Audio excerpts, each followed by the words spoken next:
Chapter 1: How a Roman Party Really Began. You might imagine that a Roman party started with music, laughter, and overflowing wine. But in truth, the beginning of a Roman convivium, formal dinner gathering, was slow, awkward, and often uncomfortable. It usually started with silence. The guests didn't just stroll in, they waited and waited. Before we drift into the quiet corridors of ancient Rome, a small request: tell us your country. Let us know in the comments. It really helps the channel grow. And if you find sleepy history calming, don't forget to subscribe. Now, let's dim the lights and settle in. Arriving at a Roman dinner party was a delicate social dance. If you arrived too early, you risked looking desperate. Too late, and you insulted the host.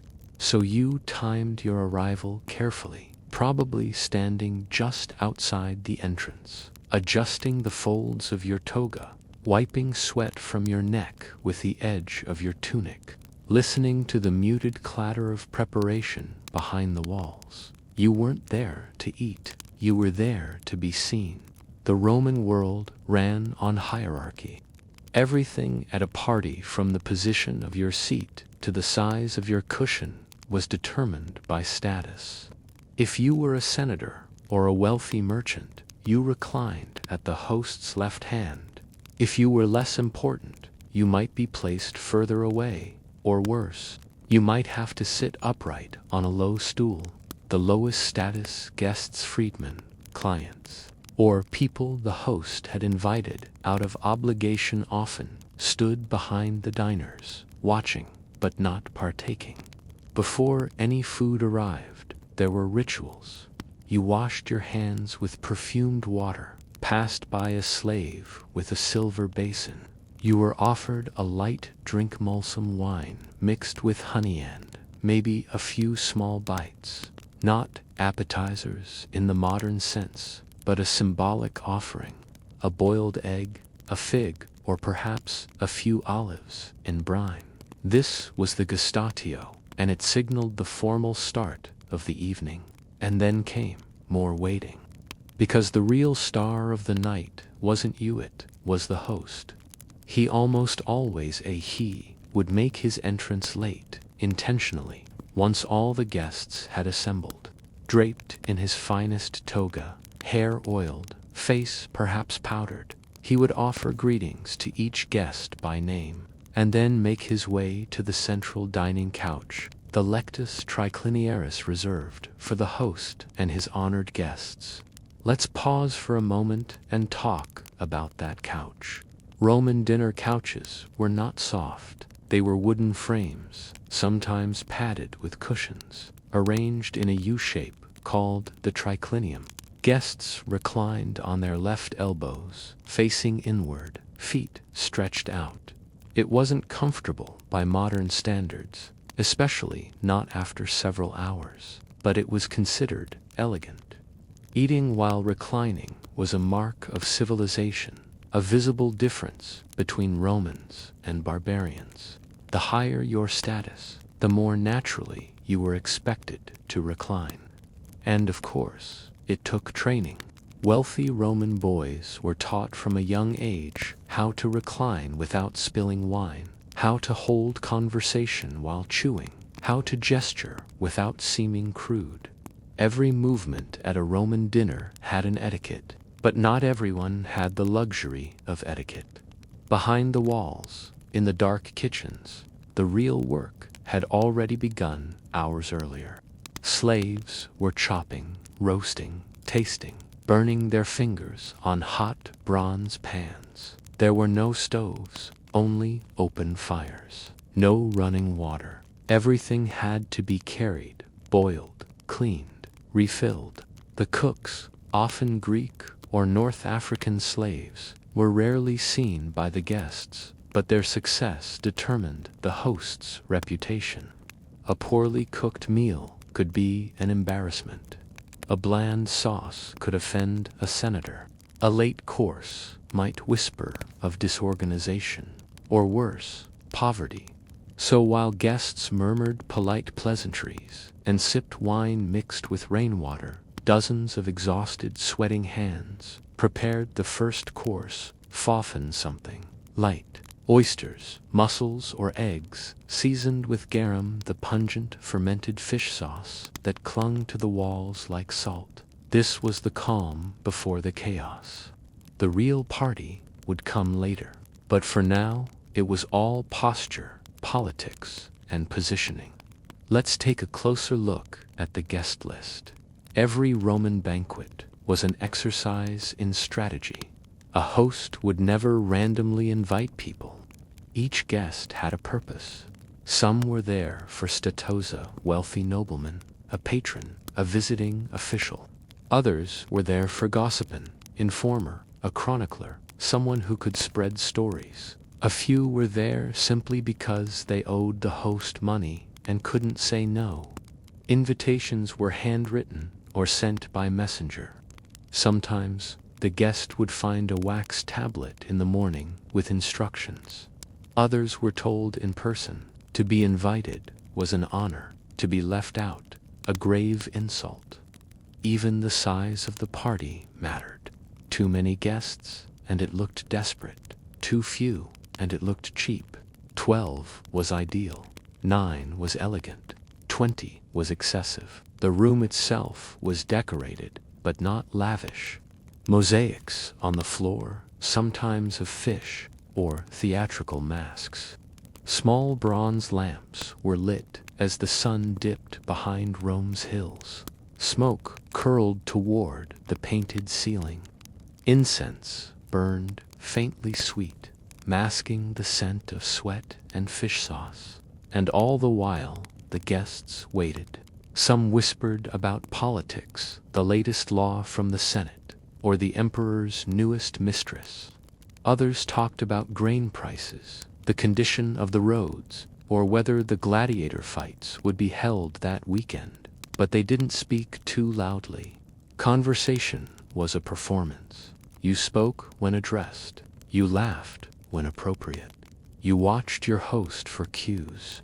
And so, hour by hour, the first act of the Roman party unfolded, not with noise or debauchery, but with careful observation, social maneuvering, and, most of all, patience. Because in ancient Rome, nothing at a party happened quickly. Status had to be shown.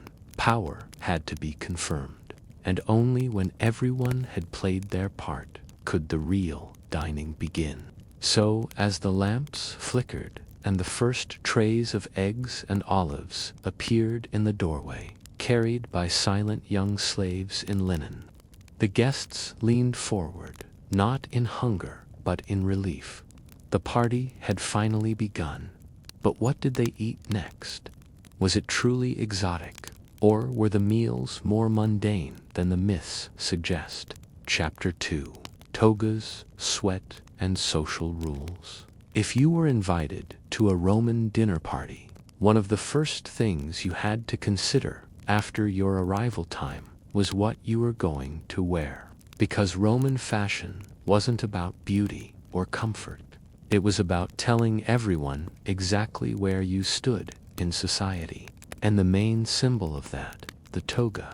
You've seen them in movies. White, flowing, almost regal. But in real life, the Roman toga was more like a heavy wool blanket with rules attached. It wasn't easy to wear. You didn't just throw it on.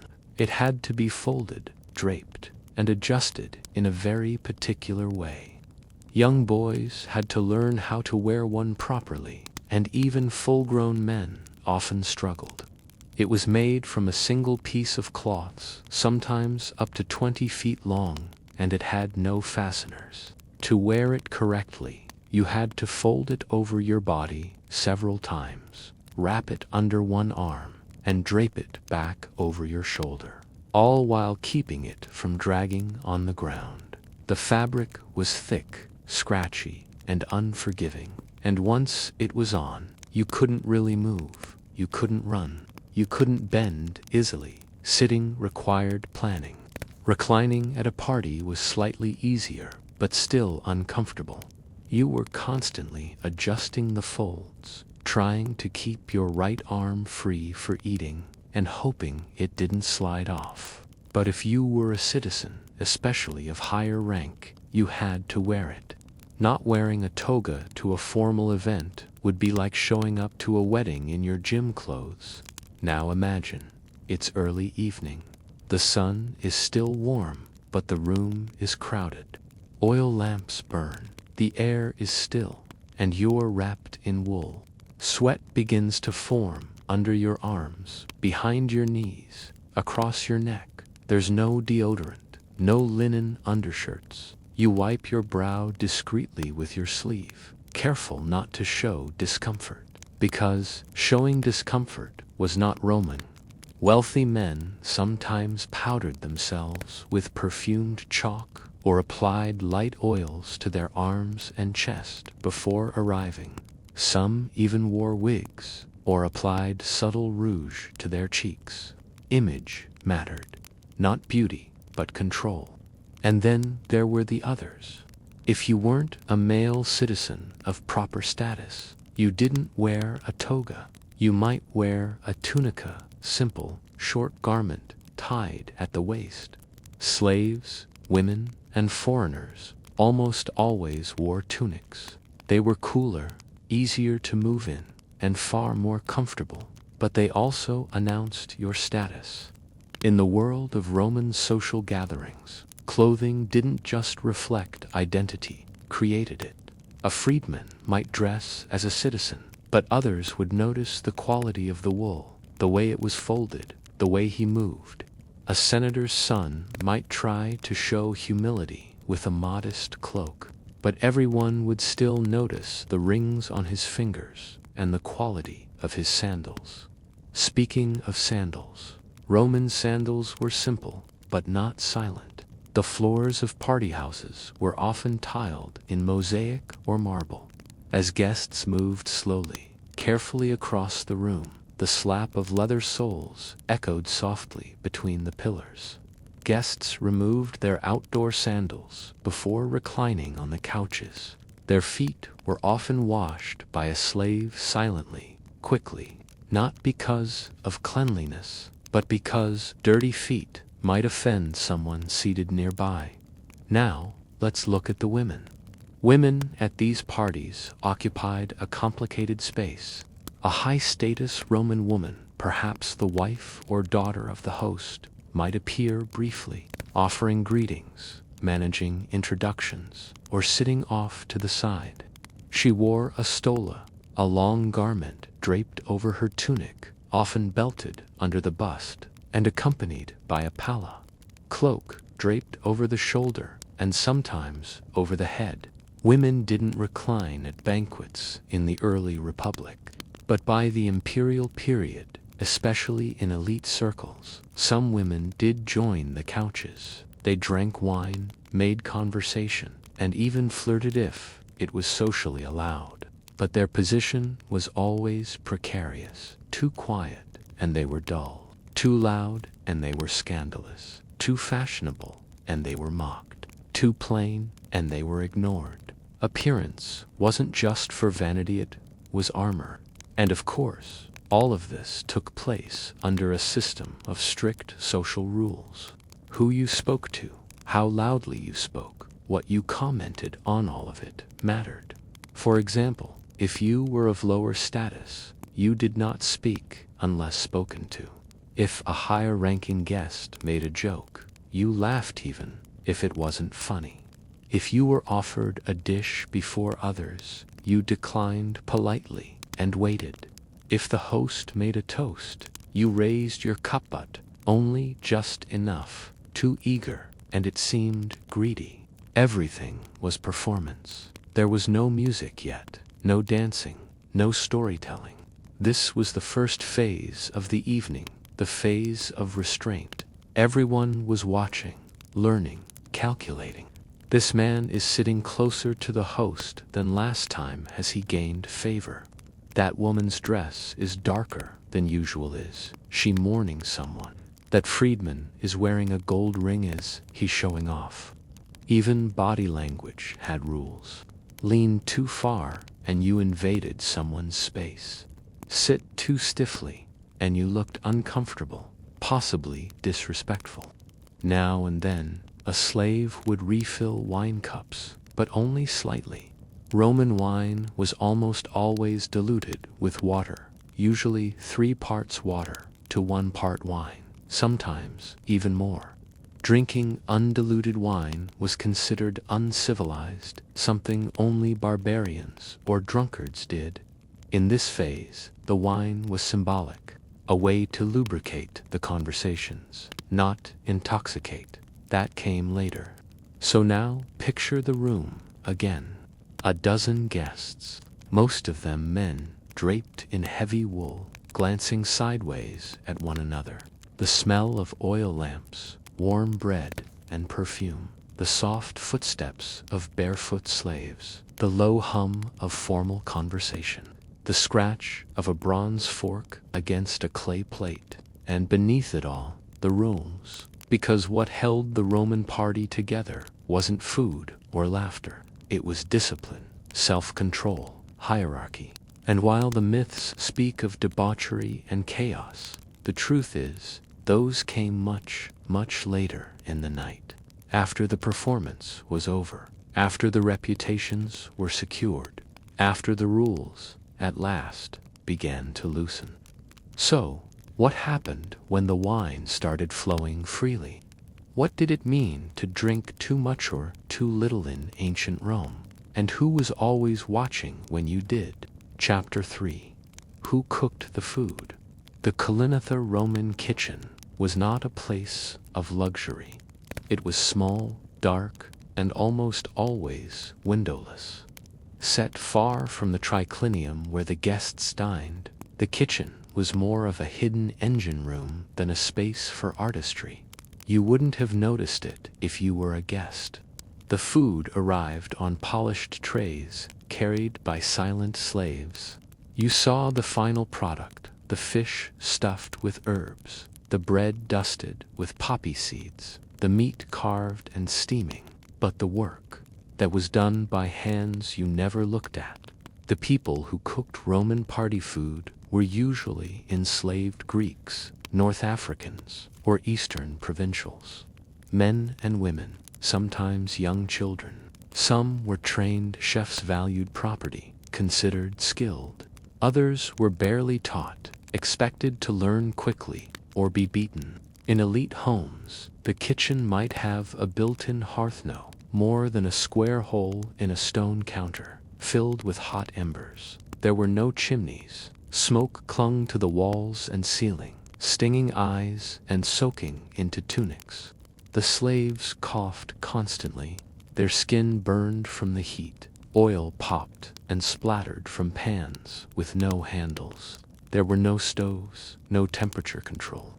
Everything was judged by experience. Meat was turned by hand on iron spits. Pots were moved closer or further from the flames to adjust the heat. Dishes were tested not by thermometer, but by taste and guesswork. You might imagine kitchens full of spices, but in truth, Roman cuisine relied more on salt, vinegar, herbs, and the ever-present garam fermented fish sauce.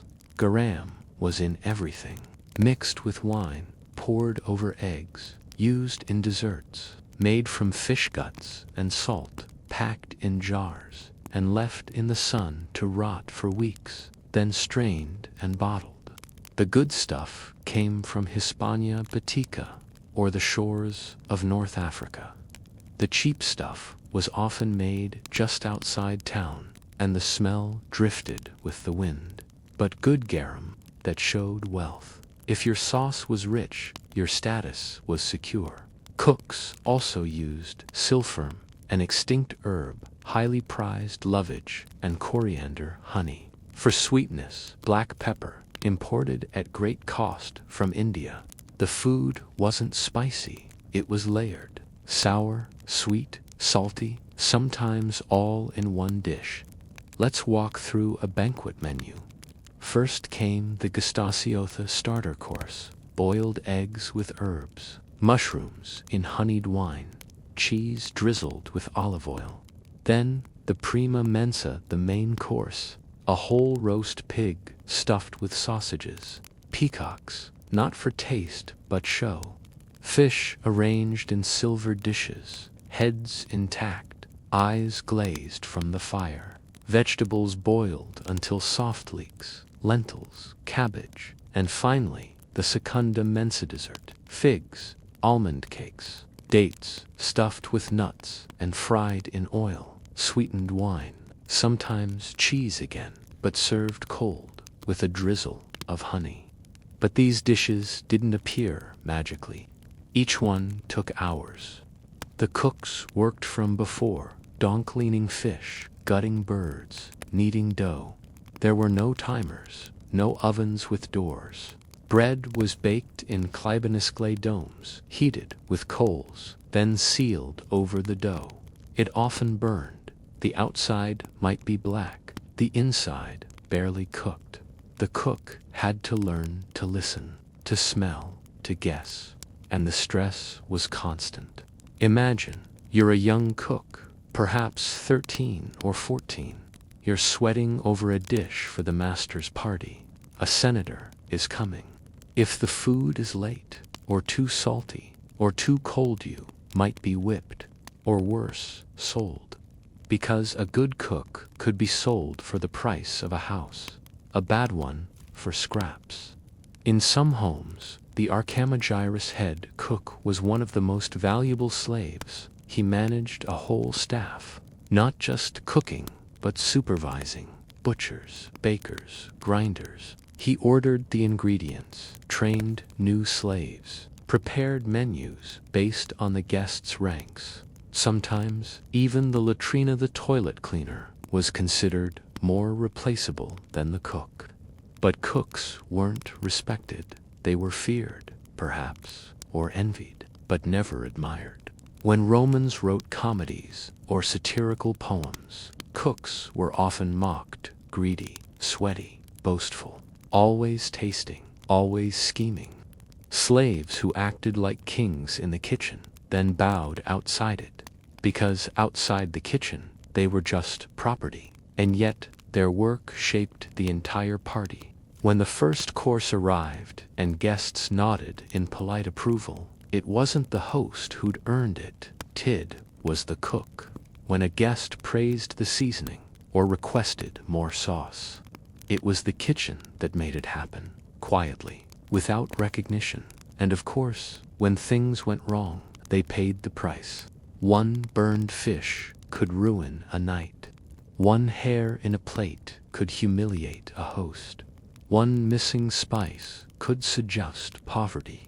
So they worked without pause, without sleep, sometimes without shoes.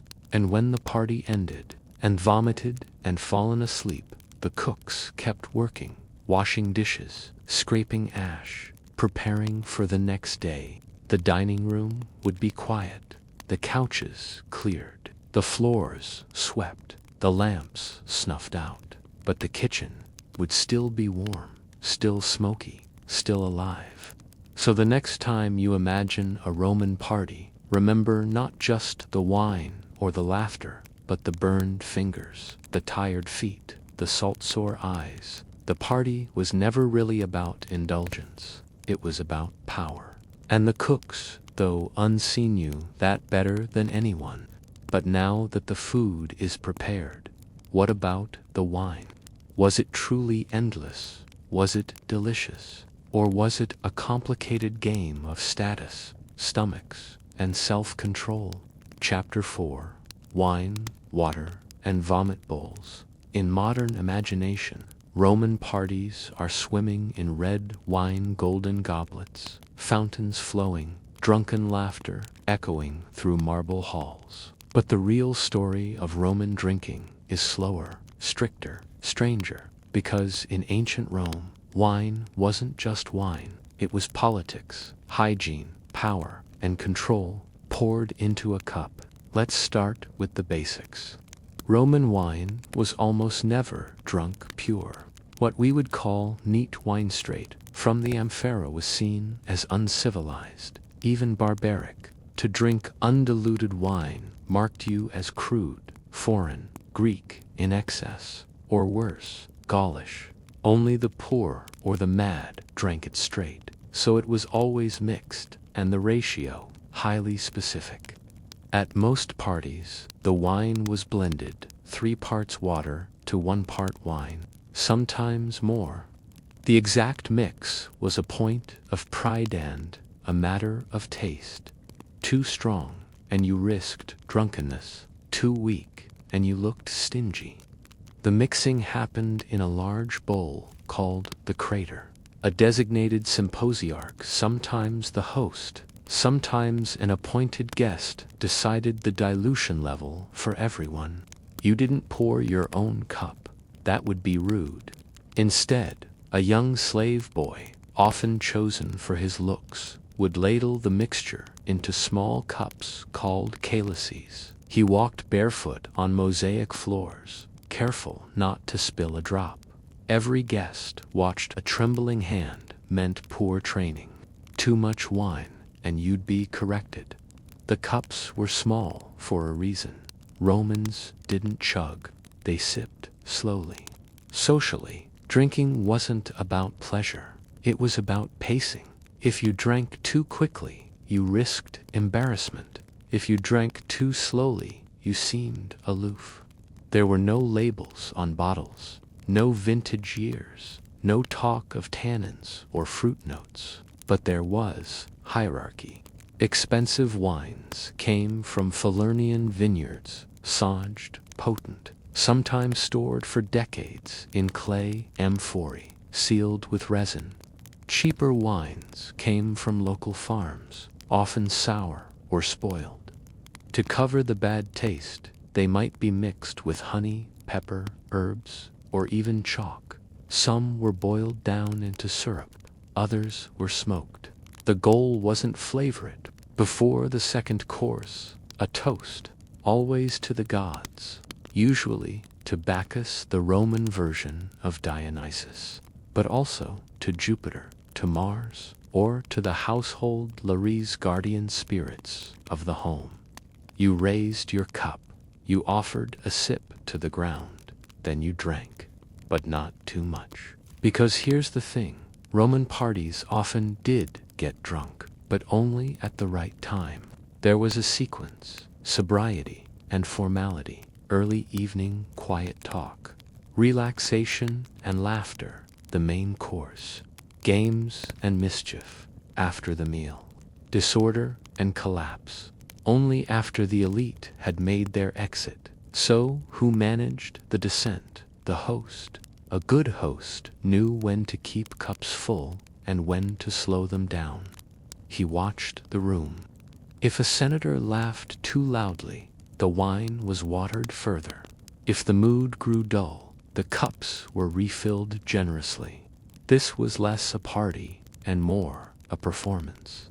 Wine wasn't the cause of fun, it was the tool to reveal it. But sometimes things went wrong, and that's where the vomit bowls came in. Yes, vomit bowls, politely called vomitorian, to be confused with the myth about theater exits. These were small basins or containers placed subtly around the dining room, sometimes behind curtains, sometimes carried by slaves. Because once you crossed the line once, you drank too much or ate too heavily, you were expected to relieve yourself quietly, cleanly, and return to the party. It wasn't considered shameful. It was part of indulgence, a strange kind of hygiene. Pliny the Elder and Seneca both wrote about men who would eat and drink, vomit, and resume sometimes several times in a single evening. But not all were equal. If a wealthy man did it, it was seen as decadence. If a poor guest did it, it was seen as gluttony. The bowls were emptied silently. Slaves were trained not to show disgust. The smell was covered with incense. The sounds were ignored. And when the wine reached its final stages, after the third round, after the fourth, the games began. Guests recited poetry, sang songs, made jokes, played games with dice, or tossed nuts into bowls. Some stood up and danced. Others fell asleep mid-sentence. A few disappeared with flute players or dancers, and a few just kept drinking. But even then, the night remained under control till the last guest was gone or passed out. When the party ended, slaves gently woke sleeping guests, helped them to the door, wrapped them in cloaks. Some were carried home, and the crater once full was emptied, the cups cleaned, the couches wiped down, the vomit bowls rinsed, and all the rules began again the next night. So the next time you imagine a Roman drinking party, don't picture wild abandon, picture precision. Picture diluted wine, silent servants, and men carefully pretending not to care how much they cared, because even wine was part of the performance. And tomorrow, the rumors would spread not about what you drank, but how you behaved while doing it. But if drinking was ritualized, what about the food itself? Was it really lavish? Or was it often disgusting, difficult to chew, and meant more for display than for pleasure? Chapter 5.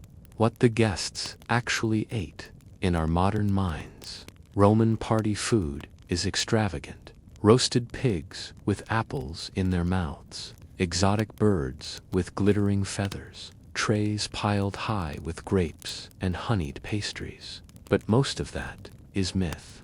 The truth is, the food served at Roman dinner parties was often bland, strange, or just outright unpleasant.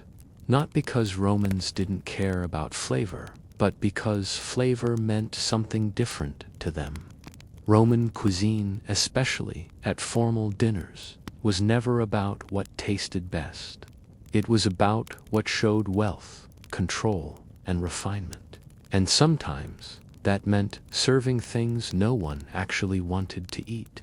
Let's begin with presentation. Dishes were chosen to impress, not delight. Hosts went out of their way to serve rare ingredients, even if they weren't tasty. The rarer the item, the more respect it demanded. Take the peacock, for example. Yes, they served peacocks, whole, sometimes with feathers reattached after roasting. But not because peacock meat was delicious. It was tough, dry, and gamey. The point was that it was difficult to catch, expensive to raise, and visually stunning. It was a statement. I can serve something this useless because I can afford to. Or the famous dormouse glirus.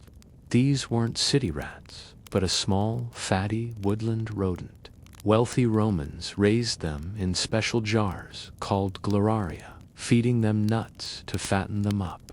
At parties, they were often served stuffed with pork, pine nuts, pepper, and honey, or rolled in poppy seeds and deep-fried. Yes, deep-fried mice. The guests may or may not have eaten them. That wasn't the point. Just seeing them on the tray showed that the host had money and taste.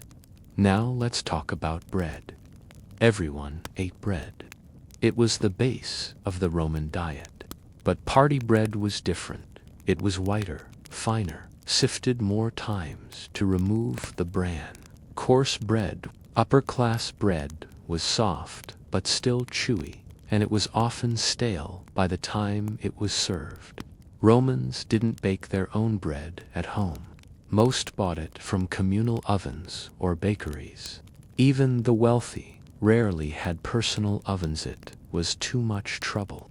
Bread was carried in from town, reheated over a fire, and served with olive oil, honey, or more often, garum. Always garum. The fermented fish sauce appeared in nearly every course. It was salty, pungent, and strong. Romans used it the way modern chefs use soy sauce or anchovy paste. It cut through bland food. It added complexity. It smelled like rotting sardines, but it meant you had taste.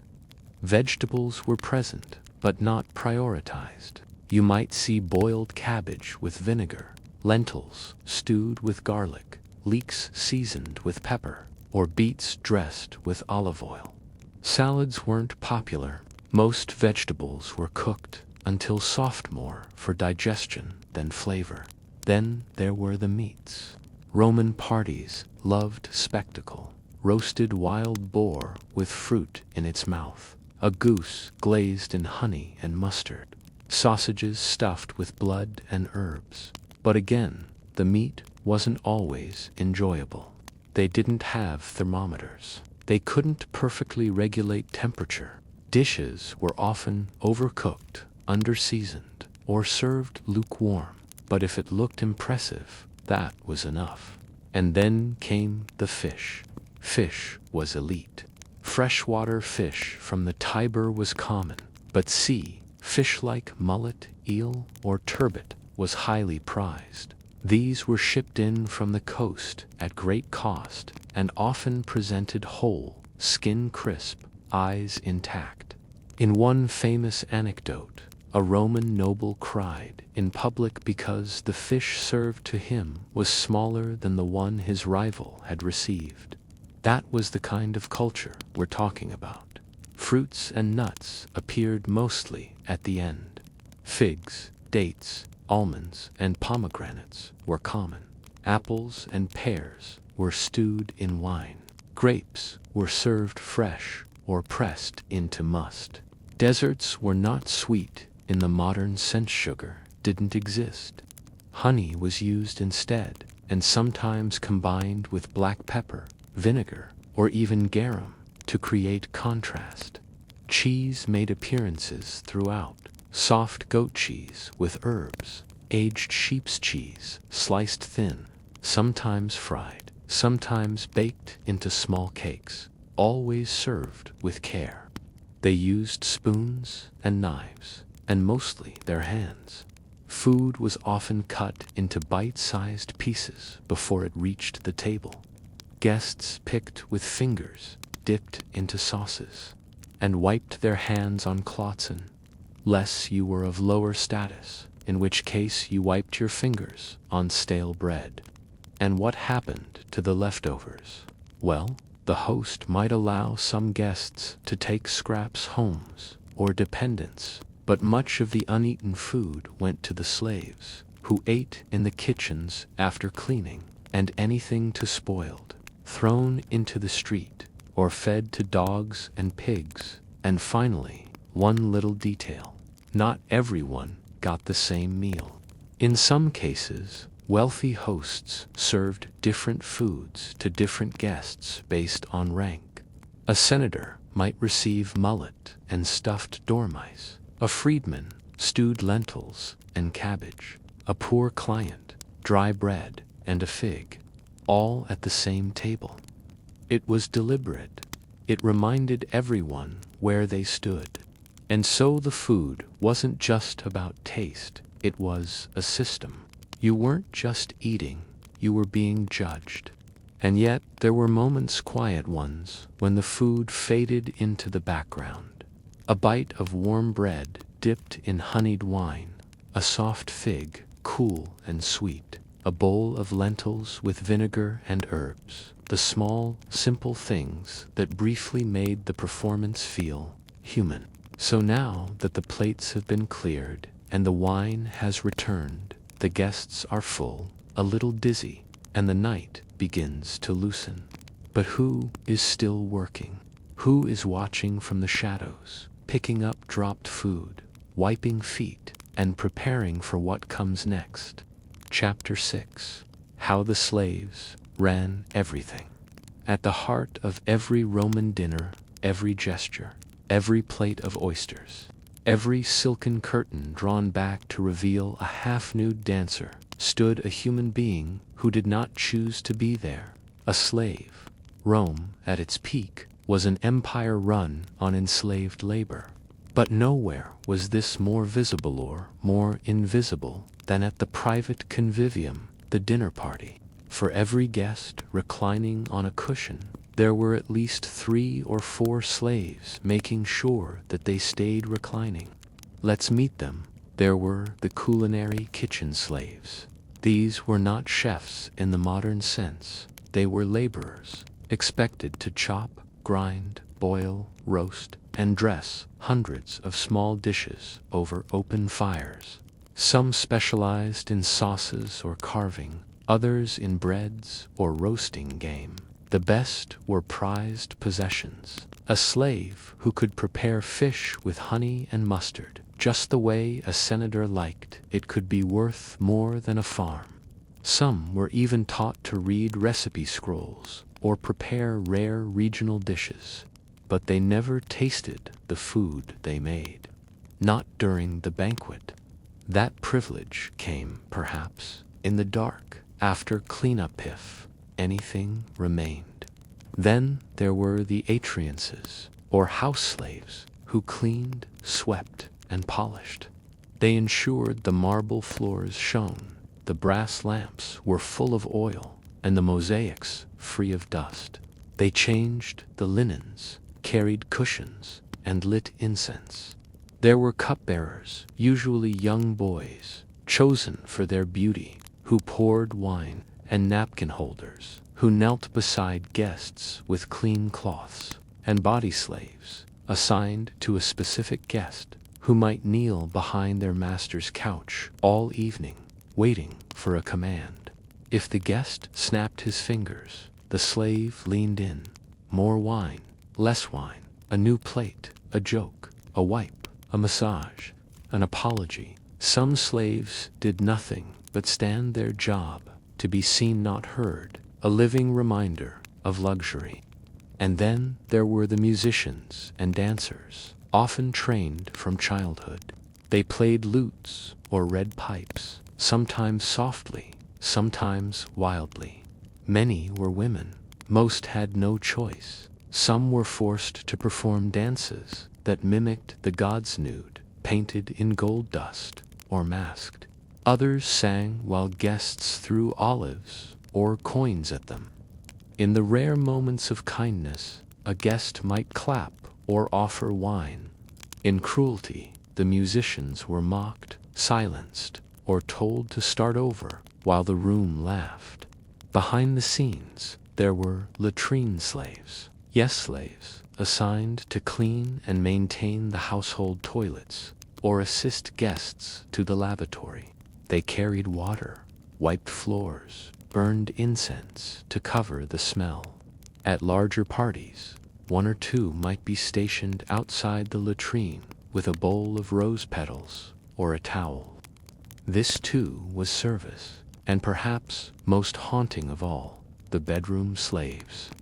When the dinner moved into later hours, when conversation turned vulgar, when partners were invited behind curtains, these slaves stayed nearby. Some held lamps, others fetched perfume or ointments. Some were used. These were people without choice. Even if treated well, even if spoken to gently, they were tools of the household. They didn't eat with the guests. They didn't sleep in beds. They didn't leave the villa without permission. And yet, they knew everything. A household slave saw the guest arrive, drunk, angry, late. They heard the whispered insults between husband and wife. They knew which senator cheated on whom, which dish made someone sick, which musician cried behind the curtain. They were silent witnesses to the powerful, revealing their worst selves.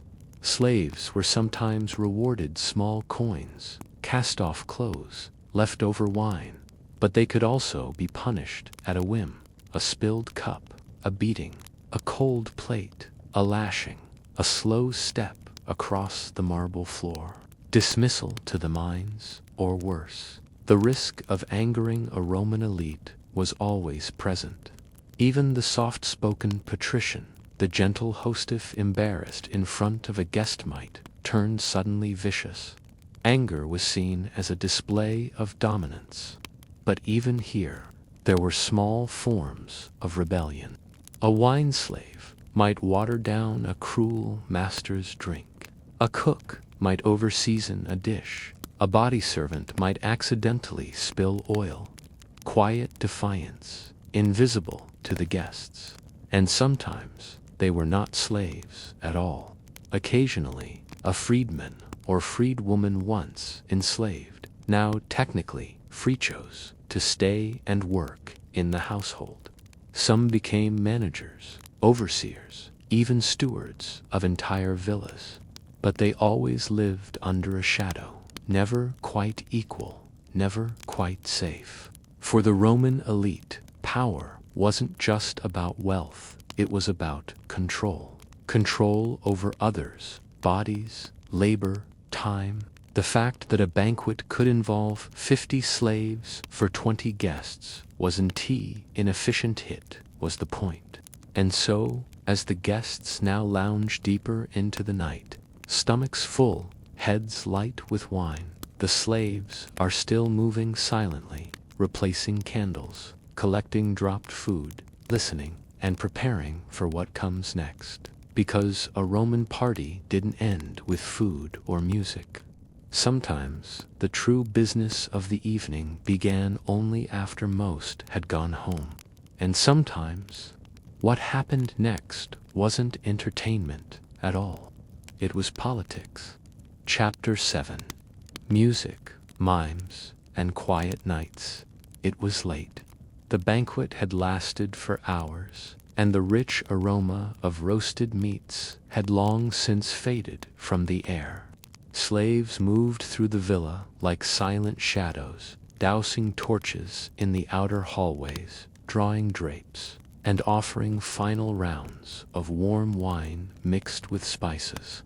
The loudest guests had quieted, the driest ones had left, and what remained was the aftermath, a soft, prolonged moment in the lives of Rome's elite, where entertainment drifted into something stranger, something softer, blurrier, and often more revealing. This is when the music began. Not the blaring kind that echoed during the meal, or the lusty beat of the earlier dances.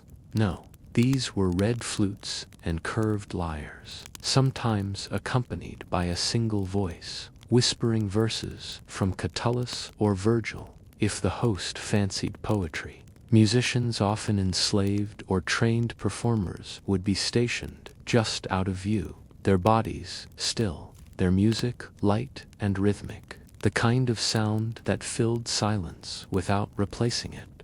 This was intentional. Romans didn't like dead silence. It made them uneasy. In a society built on dominance, silence could feel too close to confrontation. So there was always something, a string being plucked, a servant quietly moving across the marble, the steady drip of water from the courtyard fountain. Sometimes it was a mime, not the silent, face-painted mimes of modern times, but a different kind entirely. Roman mimes were bawdy, often comedic, and almost always they wore masks, exaggerated, grotesque expressions carved from leather and acted out short plays, often involving adultery, bodily functions, or mythological parody. Some had no script at all. They simply reacted to the crowd, making fun of the guests, or even mimicking the host. It was risky. Make the wrong joke, you were dismissed. Get a laugh from the wrong guest, the host might never invite you back. Some mimes were women. Their names were rarely remembered. Now and then, if the host was feeling ambitious, there might be a recitation, a guest reading a poem he wrote, or a speech he planned to give in the forum. These moments were quietly tolerated. Most guests preferred not to interrupt. This quiet time was, in many ways, more revealing than the feast. Here, people began to drift. Some guests got up and left, apologizing for the hour or citing morning duties. Others moved closer to someone they'd been watching all evening. The room thinned, conversations splintered, and the mood turned personal. Soft confession, quiet gossip. Someone might reveal they were seeking a marriage alliance, but not wild, orgiastic scenes of modern fantasy. That was rare. The Romans weren't prudes, but they were not nearly as openly wild as later imagination paints them. What happened was usually discreet, an invitation whispered, a guest following a host behind a curtain, a favored musician asked to stay longer. In wealthier homes, there were entire rooms built for this part of the evening rooms, with soft lighting, perfumes, and silk bedding. But just as often, the night ended with ... nothing.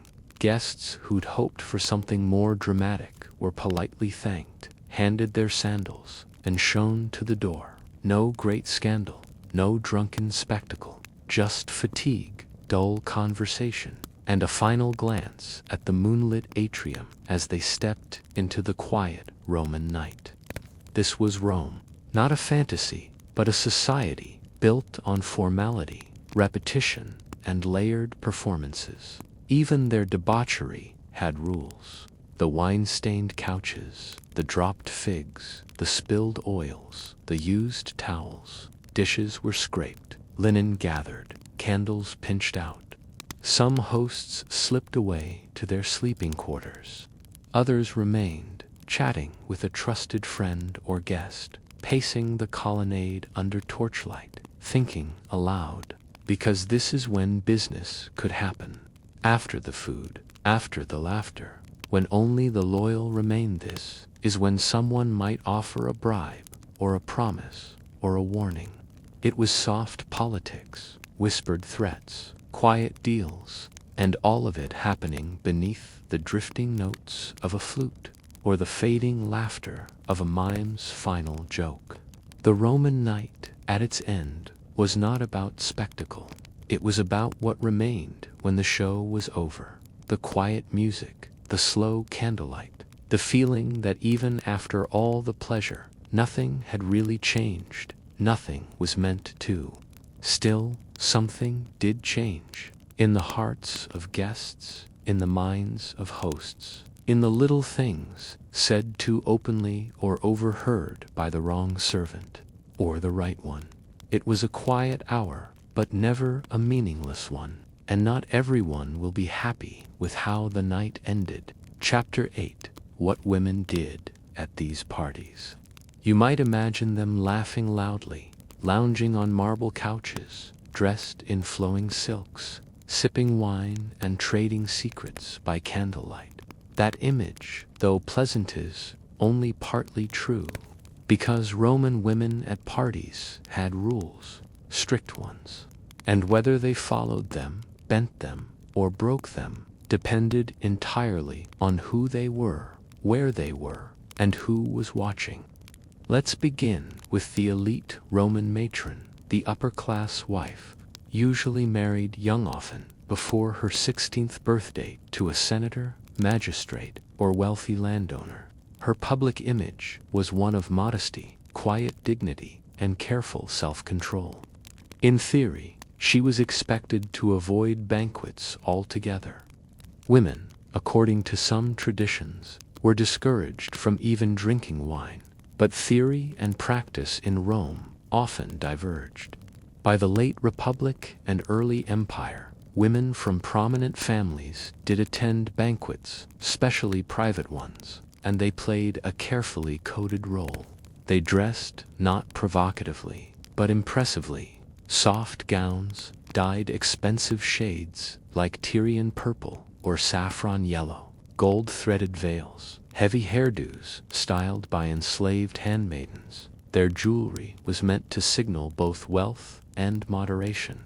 Wearing too much or too little could spark gossip. Their role was to reflect their husband's status, poised, observant, and well-informed. They listened. They responded with just enough wit, and always they were being watched. Every movement, every word, every smile. If she laughed too loud or drank too freely, it could be interpreted as a sign of lax morals. If she spoke too confidently, it could offend. But if she stayed silent, she might seem dull. It was a balancing act. So, what did these women actually do at these parties? They sat, they sipped wine, slowly. They whispered comments to their husbands, or to trusted friends. They observed. Sometimes they gossiped. Sometimes they listened to poetry or music with polite half-smiles. A few might flirt. Some genuinely enjoyed the entertainment, especially the dancers, or the scandalous stories retold by traveling guests. And yes, sometimes they were bored. But not all women in attendance were wives or noble guests.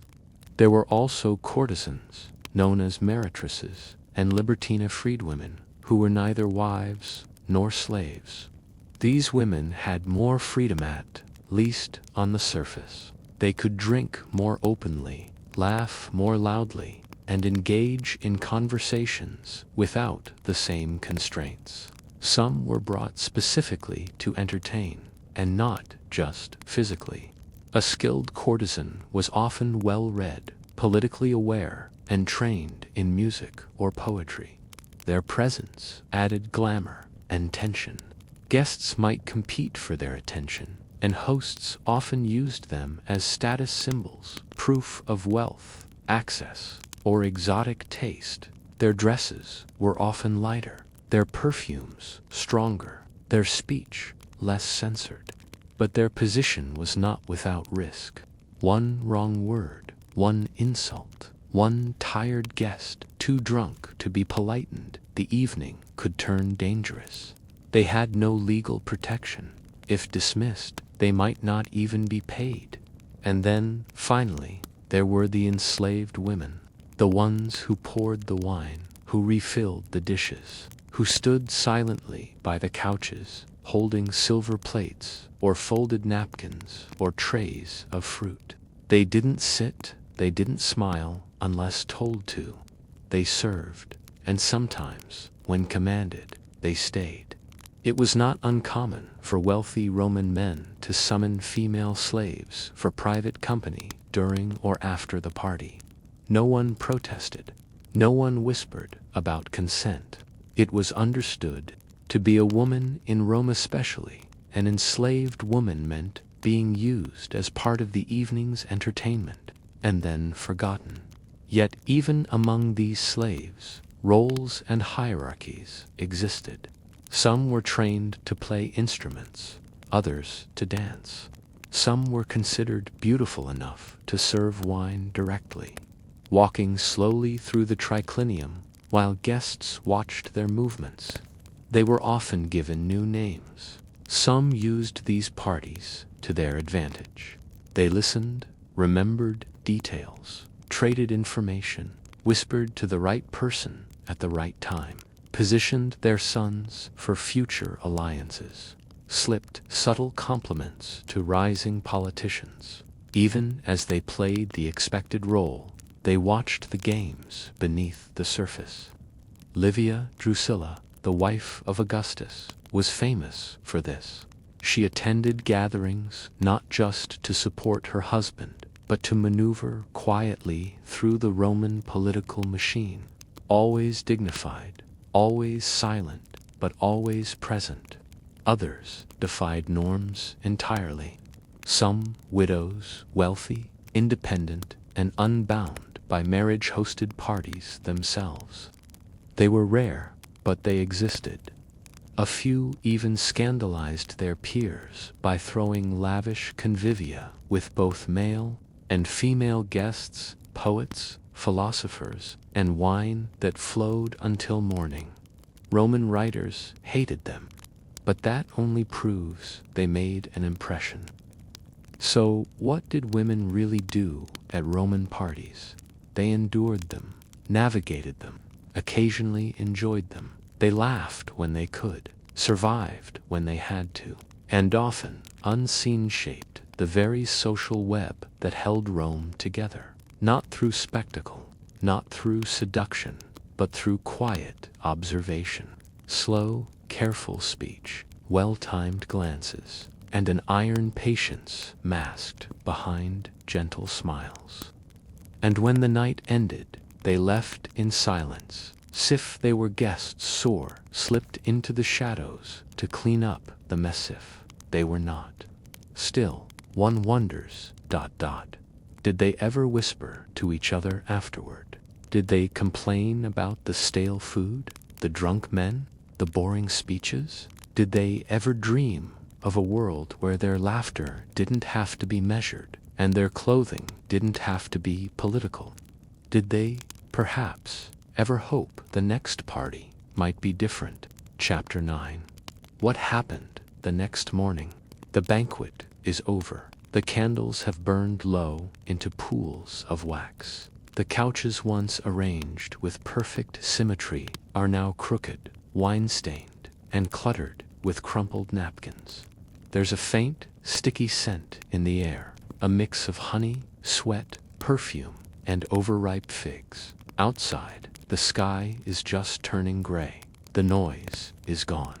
The house is quiet. But that quiet is only for a moment. Because the real work, the boring, messy, very Roman aftermath, has just begun. The slaves rise first. They always did. For some, there had been no sleep at all. The youngest boys, Prawara, had spent the last few hours curled behind kitchen doors or beneath stairs, waiting for the last guest to leave.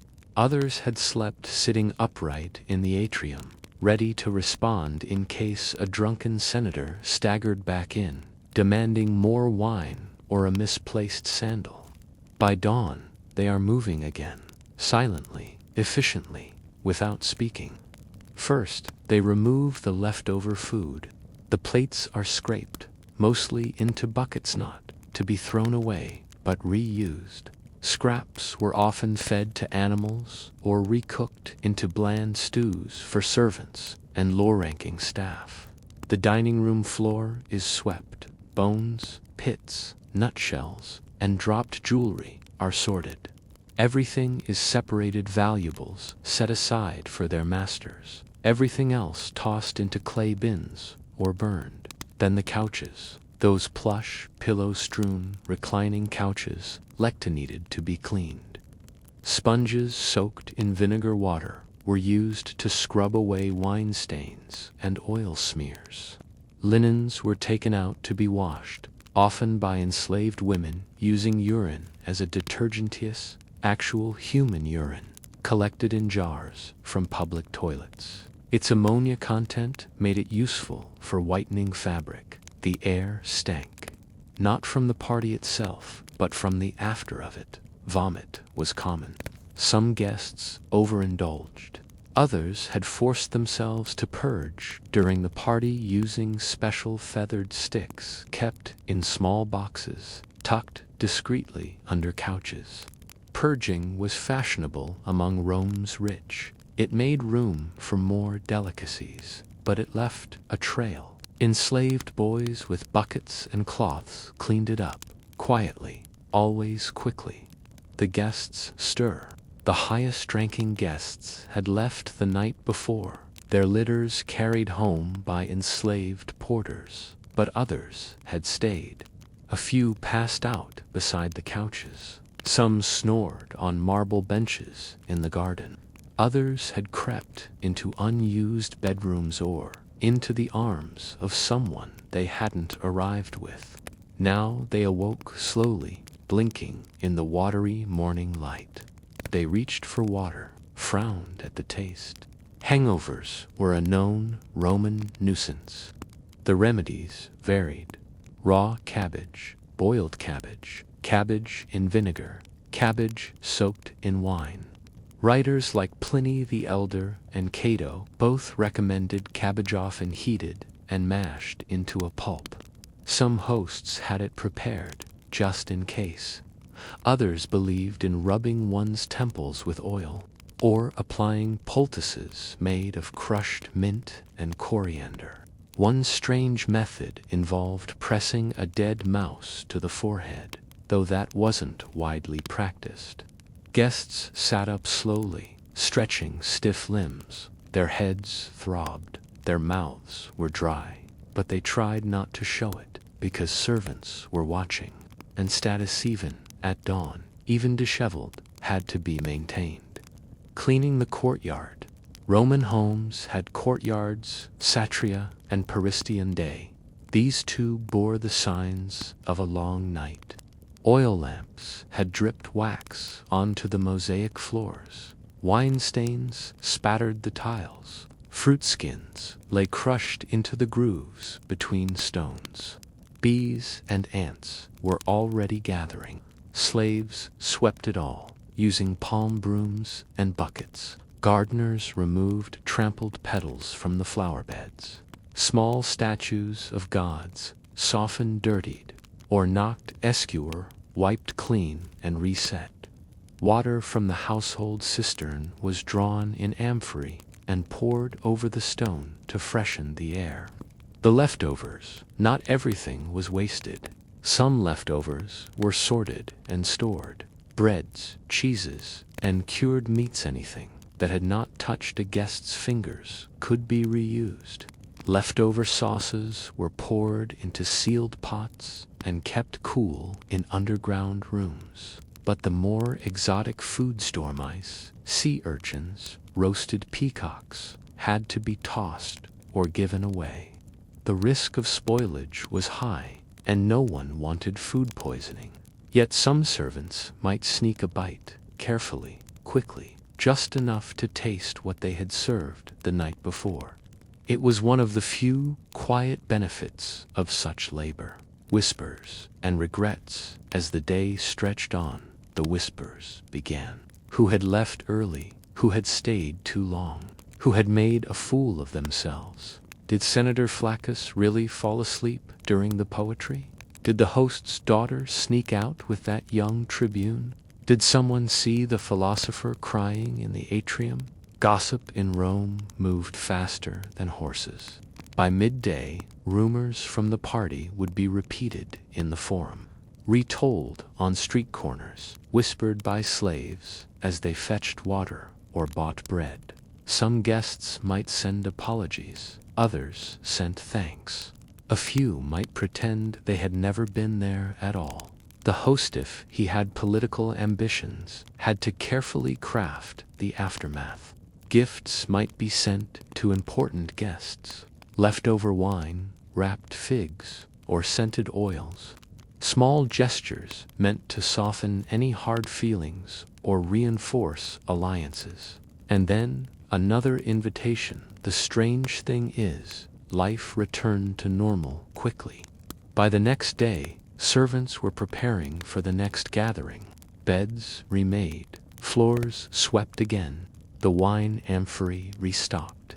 Evenings in Rome were predictable in their way, because for the wealthy, social survival depended on constant performance. The party was never truly over, it just shifted location. The music faded, the wax cooled, but the cycle continued. And so we wonder, did any of them truly enjoy it? The slaves, the courtesans, the women, the poets, even the senators, did any of them wake up and think, yes, that was worth it? Or did they all, in some quiet moment, stare at the sunlight filtering through the curtains and wonder how long they could keep pretending? Chapter 10. Why these parties died out. Imagine Rome, not as marble, but as dust, not as power, but as paperwork. It didn't happen all at once. Cultures rarely end in a crash. They just slowly forget themselves.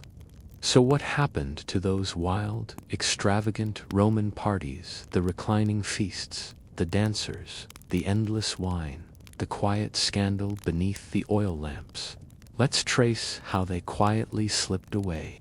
Too many rules, too few reasons. By the 3rd and 4th centuries CE, Roman society had changed. The early empire, with its lavish excess, had become a bloated machine. Emperors came and went, often violently. Cities grew overcrowded. The Senate became symbolic, and wealth shifted into fewer and fewer hands. Meanwhile, Sumptuary laws, strict rules about how much people could spend on food and drink were being enforced more seriously. It wasn't just about saving money, it was about morality, moderation. In 18 BCE, Augustus passed the Lex Julia, attempting to clean up Roman morals. These laws resurfaced in various forms across later reigns. Some banned large feasts. Others tried to limit the number of guests or the cost of meat and spices. But enforcement was inconsistent, and hypocrisy was everywhere. Even so, it planted a seed. The idea that too much pleasure could be dangerous, and dangerous things must eventually be removed. The rise of Christianity, nothing shaped the fall of these parties more than the slow, patient spread of Christianity. At first, it was just a whisper, a small sect, mocked by the upper class, misunderstood by Roman authorities. But over the next few centuries, Christianity grew and eventually became the official religion of the empire under Constantine in the early 4th century. With it came new values: chastity, temperance, humility. The Christian worldview clashed completely with the old Roman indulgences. Wine was no longer a symbol of pleasure. It was the blood of Christ. Feasting was not a sign of honor. It was gluttony. Sex, especially outside of marriage or for pleasure's sake, was now sinful, dangerous, something to be cleansed. So the very idea of Roman S3x parties, of reclining, touching, whispering in the dark, became repugnant, not just unfashionable, but immoral.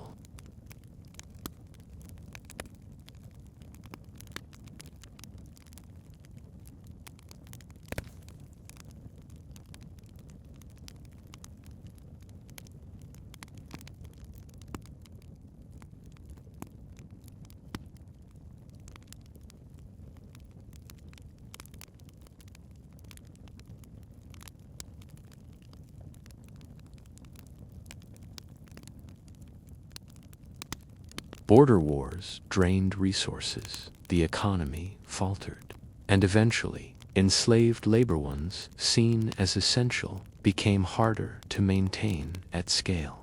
Some historians argue that this, more than morality, ended the party. No cooks, no musicians, no cupbearers, no cleaners, no one to open the doors, prepare the lamps, wash the silk, and the elite, unaccustomed to labor, simply stopped hosting. The collapse of the empire, and then came the fall. Not in one year, not in one battle, but over generations. Trade routes broke down, spices became rare, wine spoiled. The great estates were looted, city fountains dried up, the roads crumbled. Rome, once the center of the world, became a place people escaped from. The wealth that had funded endless parties vanished, or was spent defending walls that no longer held. Guests stopped coming, because there were no hosts left. The memory faded by the time medieval chroniclers were writing their histories. The Roman party was just a rumor, an indulgent, sinful story, something the old pagans used to do before they were conquered by time and righteousness. Mosaics were buried, statues were melted down, poetry was lost, and yet echoes in the dust in the ruins of Pompeii, preserved by the ash of Vesuvius archaeologists, uncovered small rooms filled with couches, murals of dancers, walls etched with names and obscenities, spoons left half-wiped on clay plates. The parties ended, but the crumbs remained. They show us that beneath the myths of debauchery and decadence were people, ordinary, bored, striving people, hosting to impress, drinking to cope, reclining not for pleasure, but for status. And they remind us that most of history isn't dramatic, it's routine. So the question remains, if we strip away the scandal, the myth, the marble, what are we left with? And if someone in the distant future found traces of our own social rituals, our dinner parties, our weddings, our work meetings, what might they assume? Would they think we, too, were indulgent, or just human? Thank you for joining this sleepy journey through Rome's quiet corners. We hope this helped you rest.